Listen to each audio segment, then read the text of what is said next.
Friends, welcome back to our YouTube channel. तो आज की इस वीडियो में आप सभी का स्वागत है। Today is our topic that is social responsibility, कि एक समाज के प्रति किसी व्यवसाय का क्या दायित्व बनता है, क्या रिस्पॉन्सिबिलिटीज़ बनती है, किस तरीके के रूल रेगुलेशन को फॉलो करना होता है अपने बिजनेस को ज़्यादा से ज़्यादा लंबे टाइम तक रन करने के लिए। तो इस टॉपिक आज हम कवर करने वाले हैं काफ़ी अच्छे तरीके से, तो वीडियो के एंड तक ज़रूर बने रहे। साथ ही एक इम्पोर्टेंट चीज़, इस वीडियो की जो प्लेलिस्ट बनी हुई है उसमें आपको यूनिट 1 और यूनिट 2 के सारे वीडियो पार्ट के थ्रू आपको मिल जाएंगे पहले से सेट। तो अगर आपने प्रीवियस वीडियो को नहीं देखा है तो आप इसी वीडियो के प्लेलिस्ट में जाके सारे वीडियो को जरूर वॉच करें और साथ ही प्लेलिस्ट को शेयर करें एंड वीडियो को लाइक करें और चैनल को सब्सक्राइब करें।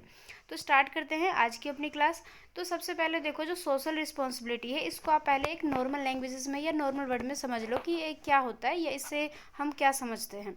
देखो, सबसे पहले क्या होता है, जो सोशल रिस्पॉन्सिबिलिटी है उसका मतलब है किसी व्यवसाय का, किसी फर्म का, किसी बिजनेसेस का जब समाज के प्रति जो दायित्व बनता है उसके अंदर जितने भी रोल आते हैं, जितने भी काम आते हैं, उन सभी को पूरा करना एक व्यवसाय का दायित्व बन जाता है। ये कह सकते हैं कि उसे इन चीज़ों को पूरा करना जरूरी हो जाता है। तो ये सारा जो आता है जिस वर्ड्स के अंदर, जिस सेंटेंस के अंदर, तो वो कहलाता है सोशल रिस्पॉन्सिबिलिटी। तो आई थिंक आपको समझ आ गया होगा कि सोशल रिस्पॉन्सिबिलिटी क्या होता है।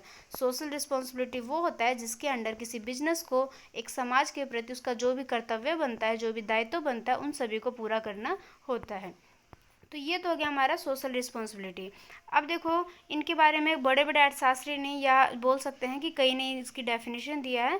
तो देखो, मैं आपको हर वीडियो में सजेस्ट करती हूँ, सो मैं आपको दोबारा रिपीट करना चाहती हूँ कि जब भी आपके एग्ज़ाम में इस तरह के क्वेश्चन आए तो आपका ये एक तरीके से सबसे पहले आपको जो प्रेफर करना है वो ये करना है कि आप किसी ना किसी राइटर की एक डेफिनेशन दें।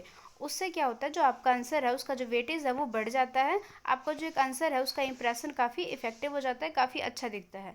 तो आप क्या करें, हमेशा कम से कम एक राइटर का जो डेफिनेशन है किसी भी क्वेश्चन को लेके या किसी भी टॉपिक को लेके, उसको आप जरूर प्रेफर करें, जरूर दें। तो सबसे पहले देख लेते हैं कि ये जो डेफिनेशन है ये क्या बताता है। Obligation of manager to pursue those policies, to make those decisions or to follow those line of action which are desirable in the term of the objective and values of half a society।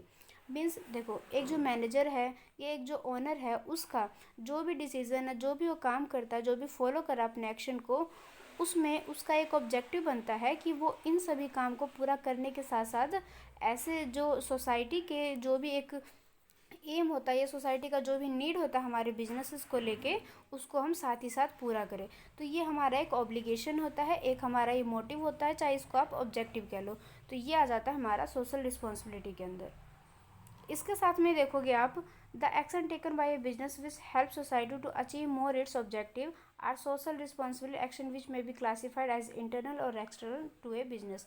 कि business के अंदर देखोगे आप, internal और external इसको classify किया जाता है, जिसमें हम क्या करते हैं, हमारे बिजनेस का जो भी ऑब्जेक्टिव रहता है, जो भी एक्शन रहता है, वो इसके अंदर इंक्लूड होता है। अब देखो, इंटरनल जैसे एक बिजनेस है, उसका समाज के प्रति एक आंतरिक दायित्व भी बनता है, एक बाहरी दायित्व भी बनता है। अब आंतरिक दायित्व क्या बनता है, इंटरनल सोशल रिस्पॉन्सिबिलिटीज़, जो इसका आंतरिक एक सामाजिक दायित्व है, उसके अंदर क्या क्या आता है, प्रोसेस हो गया, जस्टिस आ गया, इक्विटी आ गया, मोरालिटी आ गया, कि in employee section, training, promotion, increasing employee productivity etcetera. Means एक बिजनेस के अंदर जो भी प्रोसेस किया जा रहा है, जितने भी इक्विटी है, वो सारा आपको क्या करना है, जस्टिस वे में लेके जाना, मोरालिटी होनी चाहिए आपके काम में। चाहे वो आप अपने एम्प्लॉय को ट्रेनिंग दे रहे हो, उसका प्रमोशन कर रहे हो, उसको एक बढ़ावा दे रहे हो, इंक्रीज़ कर रहे हो, प्रोडक्टिविटी को बढ़ा रहे हो, तो इन सभी में जो भी आपका एक रिस्पॉन्सिबिलिटी बनता है वो आपका हो जाता है इंटरनल सोशल रिस्पॉन्सिबिलिटी। सेकंड जो है वो है external. While external social responsibilities extend toward the community and border society as well as environmental concern. इसका मतलब है कि जब समाज के प्रति जो एक बाहरी कम्युनिटी है या जो एक हमारी सोसाइटी है, हमारा जो समाज है, उसके प्रति जब आप कोई भी रिस्पॉन्सिबिलिटी, कोई भी दायित्व निभाते हो, तो वो आपका आ जाता है एक्सटर्नल सोशल रिस्पॉन्सिबिलिटीज़। तो ये हो गया हमारा इंटरनल और एक्सटर्नल। मीन्स इंटरनल में तो एक व्यवसाय के अंदर वाली चीज़ें आ जाएगी, उसमें हमारे एम्प्लॉय रहेंगे, हमारी ट्रेनिंग, प्रमोशन, हमारी जो प्रोडक्टिविटी है उनको बढ़ाने से रिलेटेड जो भी वर्क है, जो भी दायित्व है, वो आ जाएगा हमारे इंटरनल के अंदर। और जो एक्सटर्नल है उसका हमारा जो व्यवसाय के बाहर जो समाज है, जो सोसाइटी है, उसके प्रति जो हमारा दायित्व बन जाता है, वो आ जाता है हमारा एक्सटर्नल सोशल रिस्पॉन्सिबिलिटीज़ के अंदर। तो आई थिंक आपको ये क्लियर हो गया होगा। अब हम समझने वाले हैं कि इसका जो ऑब्लिगेशन है वो business enterprise toward various group. अब देखो बहुत सारे पर्सन जो है या बहुत सारे जो लोग हैं वो जो हमारे बिजनेस से जुड़े हुए हैं, तो हमारा एक दायित्व बनता है कि जितने भी लोग हमारे बिजनेस से जुड़े हुए उनकी जो भी नीड है या वो हमारे बिजनेस से जो भी एक्सपेक्टेशन रखते हैं उन सभी को हम पूरा करें। तो ये हमारे तरह तरह की एक ग्रुप है जिसको हम पढ़ने वाले हैं कि इनका ऑब्लिगेशन हमारा एक बिजनेस के प्रति क्या बनता है। तो सबसे फर्स्ट है शेयर होल्डर। शेयर होल्डर कौन होते हैं? जो हमारे बिजनेस में शेयर खरीदते हैं उसको हम शेयर होल्डर का नाम देते हैं। जो शेयर के थ्रू क्या करते हैं, हमारे बिजनेस में कैपिटल लगाते हैं, हमें पूंजी देते हैं प्रोडक्शन के लिए या जो भी हमारा काम रहता है उसमें शेयर के थ्रू वो क्या करते हैं, कैपिटल को इन्वेस्ट करते हैं। तो जो शेयर होल्डर है जो अपना पैसा हमारे बिजनेस में लगा रहे हैं तो उनका भी कोई ना कोई नीड होगा, कोई ना कोई ऑब्जेक्टिव रहेगा या कह सकते हैं कि बहुत सारी एक्सपेक्टेशन रहेगा हमारे बिजनेस के प्रति। तो हमारा क्या मोटिव होना चाहिए या हमारा क्या ऑब्जेक्टिव होना चाहिए, इन सभी नीड को पूरा करना। तो सबसे फर्स्ट है the first obligation toward the shareholder to be ensure a fair return on capital employed. कि हमारा सबसे पहला ऑब्जेक्टिव बनता है कि जो जितने भी शेयर होल्डर है हमारे बिजनेस में जो कि रिलेट है या कह सकते हैं कि जो इंक्लूड है उसको एक अच्छा रिटर्न दे, उसका जो जो भी उसने कैपिटल हमारे बिजनेस में लगा रखा उस पर एक अच्छा रिटर्न दे, मतलब उसको एक अच्छा हम मुनाफा दे, एक प्रॉफिट दे। इसके साथ में wider disclosure of information of the part of director is required. कि बिजनेस रिलेटेड जो भी हमारा इन्फॉर्मेशन रहता है वो हम डिस्क्लोज करें अपने शेयर होल्डर के साथ में। The company must protect the assets and use these as trust of the shareholder. The company ज़्यादातर क्या करती है, अपने संपत्ति को बचाने के लिए शेयर होल्डर को ट्रस्ट पे दे देती है कि वो क्या करती है, ट्रस्ट के थ्रू उनसे शेयर को अचीव करती है या शेयर को लेते हैं। तो ये तो आगे हमारा जो शेयर होल्डर है उसका किस किस तरीके से हमारे बिजनेस में रिलेट होता है। अब क्या है, responsibilities of company towards share holder. अब शेयर होल्डर के टुवर्ड्स में एक जो कंपनी है, एक जो बिजनेस है उसका क्या रिस्पॉन्सिबिलिटी बनता है कि share holder can not demand dividend. Unorganized shareholder are scattered all over the country. The proxy system which makes shareholder control effective। में जितने भी शेयर होल्डर है उसका डिमांड जो है, उसका जो डिमांड रहता है वो डिविडेंड को लेना नहीं रह सकता है। मतलब कि यूँ कह सकते हैं कि उनकी जो एक हमारे बिजनेस जो उनका जुड़ने का एक मोटिव है, एक ओपिनियन है, जो भी हमसे चाहता है हम उनको एक अच्छे तरीके से उनको पूरा करने में हेल्प करें, या कह सकते हैं कि हम अपने सिस्टम पे इस तरीके से कंट्रोल करें कि हमारा जो वर्क है वो अनइफेक्टिव ना हो सके, उसको हम इफेक्टिव वे में काम करें और शेयर होल्डर की जो भी नीड है, जो भी एक एक्सपेक्टेशन है उसको हम पूरा करें। सेकंड हमारा कस्टमर के प्रति क्या बनता है, the customer is the foundation of a business, keep it in expanse. देखो सबसे जो भी बिजनेस है वो एक कस्टमर पर ही डिपेंड कर जाता है। कस्टमर के थ्रू ही हमारे बिजनेस के प्रॉफिट लॉस सारे डिपेंड हो जाते हैं। तो हमारा मेन मोटिव क्या होना चाहिए कि हम अपने कस्टमर को अच्छी सर्विसेज प्रोवाइड करें। हम मतलब जो भी उसका नीड है या हम कह सकते हैं हमें एक अफोर्डेबल प्राइस रखना चाहिए ताकि हर वर्ग के कस्टमर जो है हमारे बिजनेस से जुड़ सके, हमारे प्रोडक्ट को खरीद सके या जो भी हम सर्विसेज प्रोवाइड कर रहे हैं उसको वो ले सके। तो ये हमारा फर्स्ट एक ऑब्जेक्टिव होना चाहिए। साथ में ही हमें कोई भी अनसेफ चीज़ नहीं देना है कस्टमर को, अपने प्रोडक्ट के थ्रू ऐसा कोई भी चीज़ नहीं बनाना जो कि एक कस्टमर के लिए हार्मफुल हो सकता है। साथ ही काफ़ी रिक्वायर है कि हम आफ्टर सेल सर्विसेज दें, क्योंकि आफ्टर सेल सर्विसेज से हमारा क्या है, हमारे बिजनेस की गुडविल अच्छी होती है और इससे हमारे जितने भी कस्टमर है उनकी एक्सपेक्टेशन पूरी होती है, साथ ही वो हमारे बिजनेस से, हमारे प्रोडक्ट से खुश रहते हैं। इसके बाद जो है हमें क्या करना है, हमें कोई भी अनचाहे या कह सकते हैं मिसलीडिंग एडवर्टीज़मेंट नहीं करना चाहिए।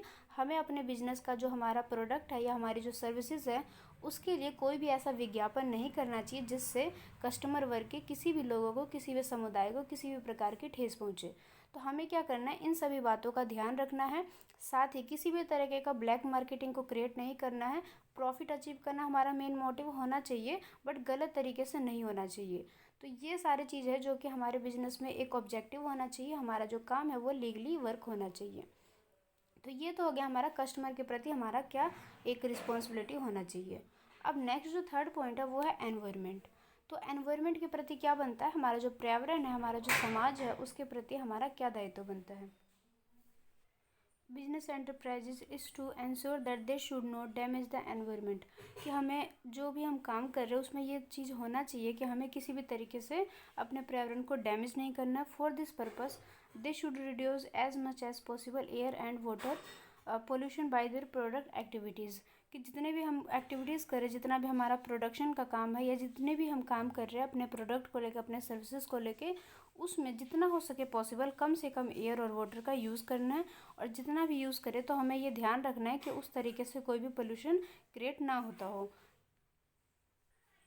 दे should not dump their toxic water product in river and streams to avoid the pollution, कि जैसे हम जो भी हमारा प्रोडक्ट है, जो हमारा प्रोडक्शन का काम कर रहे हैं, उसमें जितना भी गंदा पानी है, जो टॉक्सिक वाटर है जो हमारे प्रोडक्ट से निकल रहा है, उसको हमें क्या करना है, रिवर में या किसी ऐसे ही जगह पे हमें उसको फैलाना नहीं है। हमें क्या करना है, ज़्यादा ज़्यादा पोल्यूशन को अवॉइड करना है।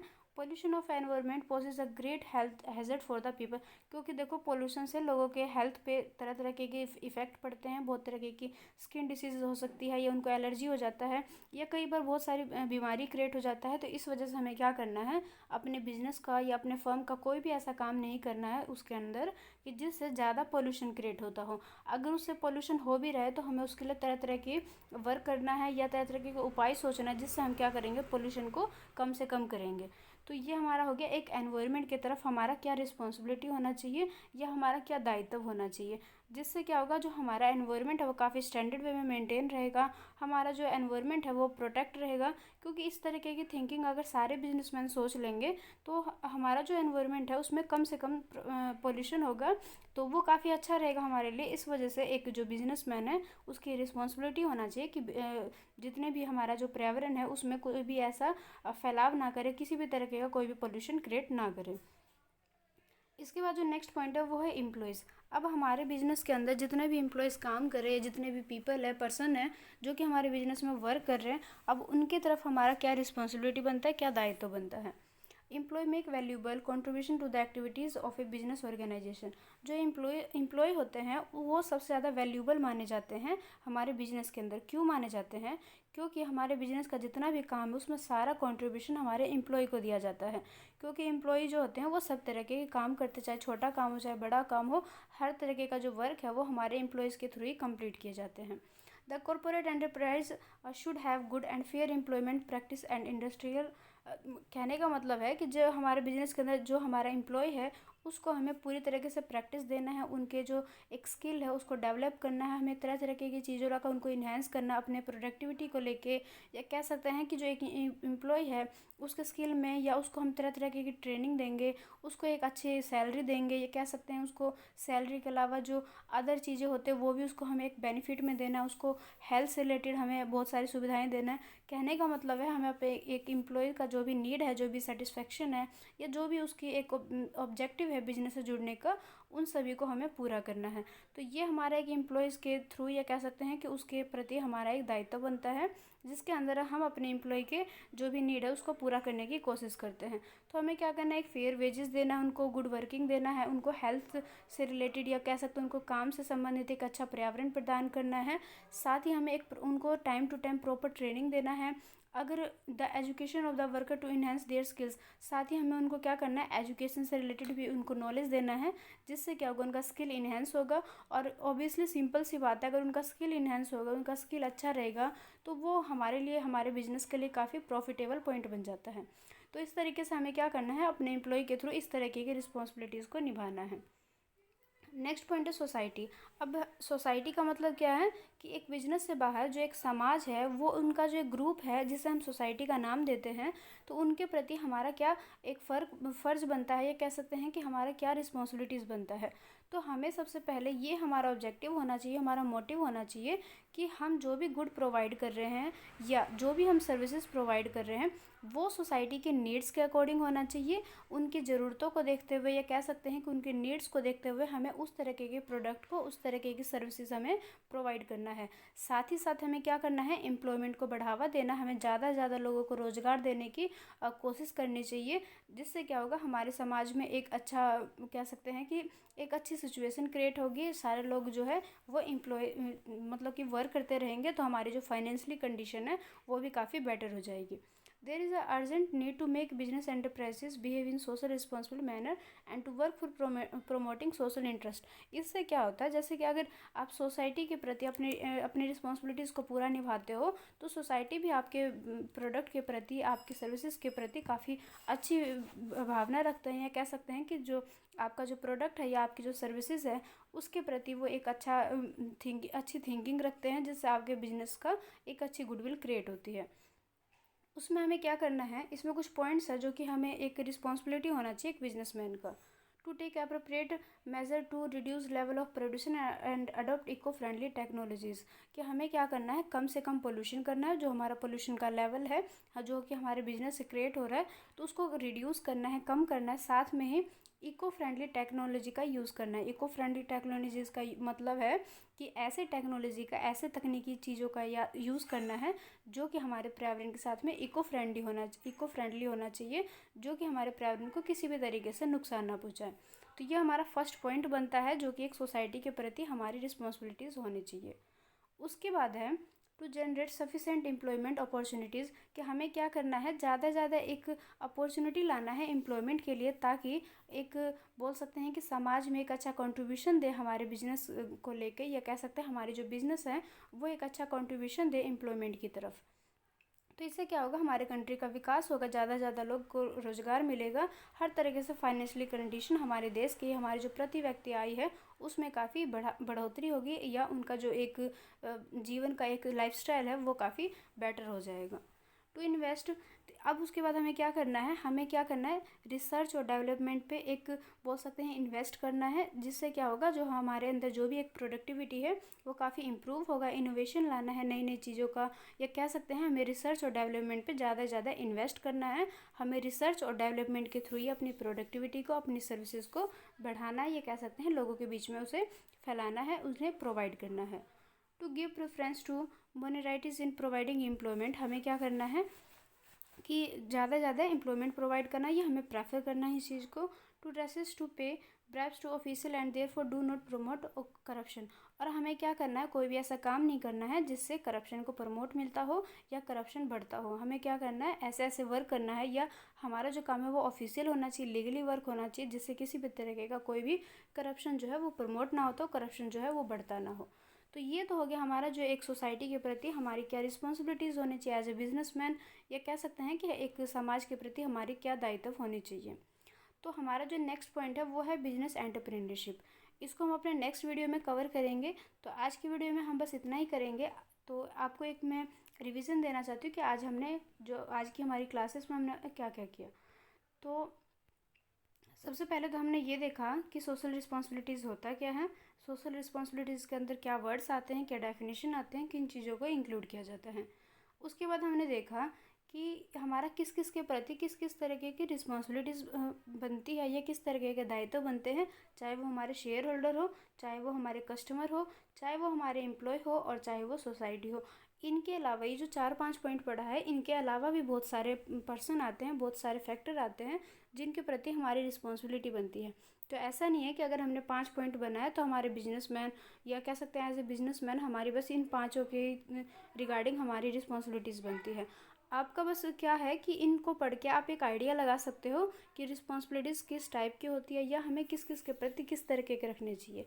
इसके अलावा भी बहुत सारे पॉइंट्स हैं, जैसे गवर्नमेंट के प्रति हमारी क्या रिस्पॉन्सिबिलिटी होनी चाहिए, जो आम जनता है उसके प्रति क्या होना चाहिए, जो दूसरे कॉम्पिटिटर्स है उसके प्रति हमारी क्या होना चाहिए, जो मार्केट स्ट्रेटजीज़ है, जो मार्केट का एक व्यवहार है उसके प्रति क्या होना चाहिए। तो ऐसे बहुत सारे पॉइंट है जिसको इस चीज़ के अंदर इंक्लूड किया जाता है। तो इतना समझने के बाद आप आइडिया लगा सकते हो और अच्छे तरीके से अपना जो क्वेश्चन है उसको आप अटेम्प्ट कर सकते हो। तो वीडियो को अच्छे से तरीके से देखने के बाद आई होप आपको बहुत सारी चीज़ें क्लियर हो गई होंगी। साथ ही अगर किसी प्रकार के कोई डाउट हो, कोई भी प्रॉब्लम आ रही हो, कोई भी कन्फ्यूज़न आ रहा है, तो आप मुझे कमेंट करके पूछ सकते हो। और अगर वीडियो आपको अच्छी लगे, वीडियो से आपको कॉन्सेप्ट क्लियर होता हो, तो वीडियो को लाइक करें एंड चैनल को सब्सक्राइब करें। मिलते हैं अपने नेक्स्ट वीडियो में। उसमें हम करेंगे बिजनेस एंटरप्रेन्योरशिप के बारे में, कि देखेंगे कि बिजनेस एंटरप्रेन्योरशिप क्या है, इसके अंदर किन किन चीज़ों को इंक्लूड किया जाता है। तो वीडियो को लाइक करें एंड चैनल को सब्सक्राइब करें। मिलते हैं अपने नेक्स्ट वीडियो में।